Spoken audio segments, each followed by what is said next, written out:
Stuff I Learned Yesterday, episode 611. Beating Yesterday.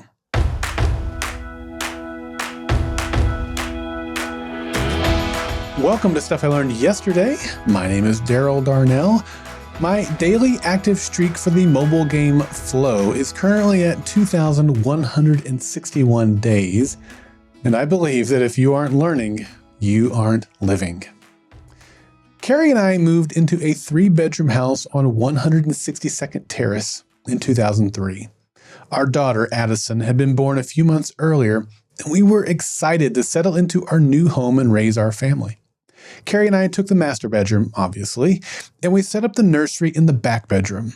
The front bedroom was set up as an office/music, guest room type of hybrid with a pull-out sofa.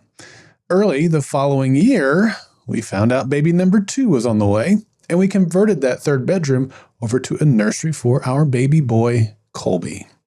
We created a lot of great memories in that house until we moved into our current house when our kids were almost 7 and 5. We loved a lot of things about that house, but Addie's room had a special secret. Each year when one of our kids had a birthday, we'd take them into Addie's room, open up the closet door, and ask them to stand up straight against it. There, like many families do, we'd make a mark denoting their height and age.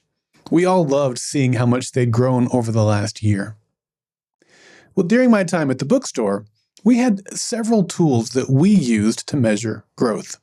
One of the tools I used every day was a book called Beat Yesterday. The Beat Yesterday book was essentially a daily ledger with capacity for tracking 6 years of sales. It had a spot to input each day's sales figure, and you could use it to see how that day fared versus its counterpart from years past. We could also easily make a note to indicate if a day had been negatively impacted by bad weather or positively impacted by a new product release or an in-store appearance from an author. In addition to the Beat Yesterday book, we had other things we tracked.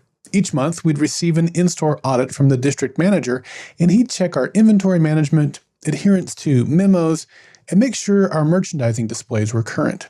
And similarly, I had regular interactions with each of my department heads to make sure these things were in order before the district manager arrived, and I'd also keep a regular eye on things like cleanliness, turn, markdowns, and special order management. It's been said that what we manage is what we track, and that was certainly true for the store. I knew very well what the corporate office tracked, and I made sure those things were managed well. My team also knew what I tracked and made sure those things were managed well. Now that I have my own business, I have things that I regularly track. These are things like monthly revenue, annual revenue, the number of invoices sent each month, the average invoice value, podcasts launched each month, active clients, and uncollected revenue.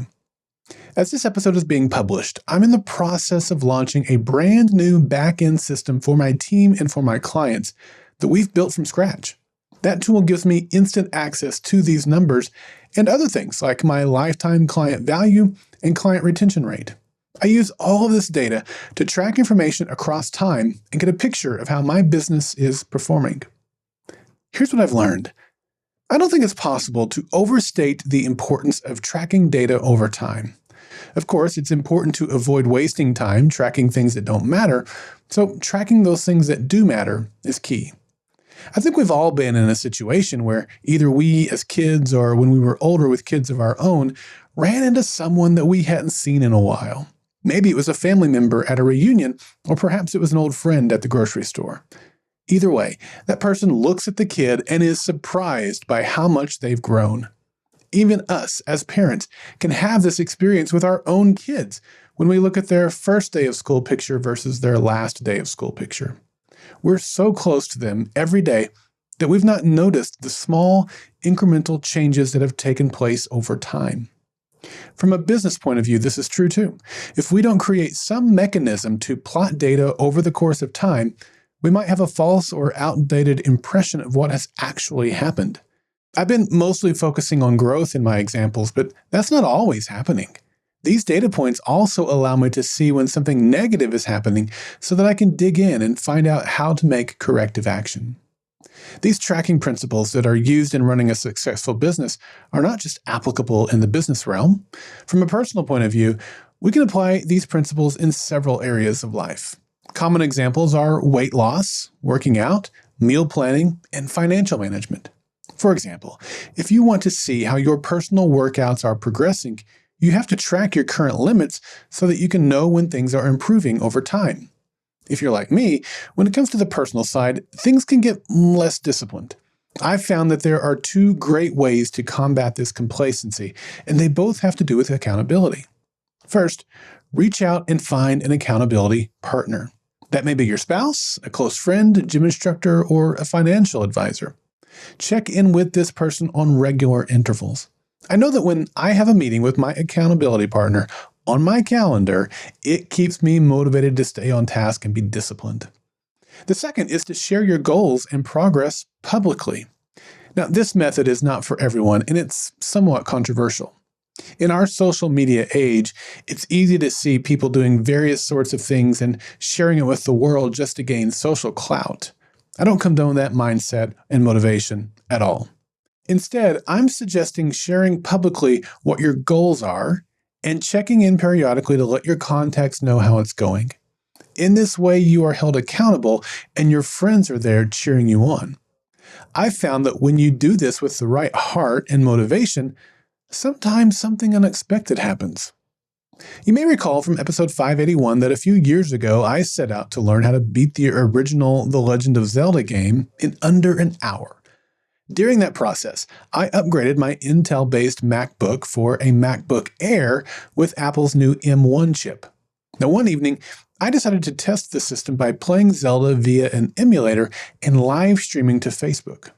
This is a test that would put quite a bit of strain on lower-end Intel MacBooks. And since the new M1 MacBook Air had no cooling fans, I thought it would be a fun test. I ran the test several times over a few days and enjoyed chatting with people via Facebook as I streamed and played the game.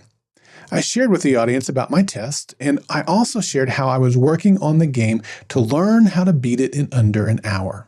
People cheered me on and seemed to be genuinely happy when I was able to beat a personal record or pull off a difficult time-saving trick. Well, a couple of months later, I was at a conference and I ran into a friend in the hotel lobby. He commented on my Zelda live streams and he told me that his son had been inspired by them. His son had decided to pick up the game and see if he could learn how to beat it quickly too. Naturally, a huge smile came across my face because not only had my efforts inspired someone to pick up Zelda, the greatest video game franchise of all time, but it had inspired him to push himself and see how quickly he could beat it. Simply put, by publicly sharing my goals with others, I not only received encouragement from them that helped push me along, but I also helped inspire others to do the same. I think we all want a tomorrow that is better than today, whether our today is good, bad, or somewhere in between. Fortunately, even though we don't control everything that can happen in our lives, we certainly control enough to make these types of dreams a reality. So, I encourage all of us to determine where we want to grow, find a door to track progress, and in doing so, beat yesterday. I'm Daryl Darnell, and this has been Stuff I Learned Yesterday. Well, I want you to be a part of the next Monday mailbag coming up later this month on September 30th. The contribution deadline is end of day, September 25th. Of course, Monday mailbag is your opportunity to share what you've learned so that I and other listeners can learn from you. It can be a message as short as 30 seconds or it can be several minutes long. The only requirement is it's something that will benefit others. You can also send in questions or responses to my SILY episodes, and I'll respond to them via Monday mailbag episodes. You can participate in Monday mailbags by visiting the Golden Spiral Media listener feedback page at goldenspiralmedia.com/feedback or email me at feedback@goldenspiralmedia.com.